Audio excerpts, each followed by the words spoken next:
लहानपणीच्या मित्रमैत्रिणींसोबत ना एक अनफिल्टर्ड बॉन्ड असतो. तिथे काही लपवावं लागत नाही.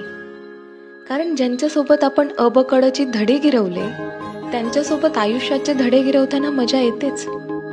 आणि त्याच सगळ्या लहानपणीच्या मित्रमैत्रिणींसाठी मला असं वाटतं तुम्हाला भेटून सरले वर्ष 70.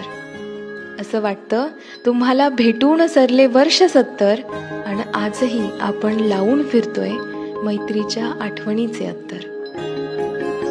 भूतकाळाचे क्षण वर्तमानातही जगतोय कातर कातर. भूतकाळाचे क्षण वर्तमानातही जगतोय कातर कातर. आणि आजही आपण लावून फिरतोय त्या मैत्रीच्या आठवणीचे अत्तर, त्या मैत्रीच्या आठवणीचे अत्तर.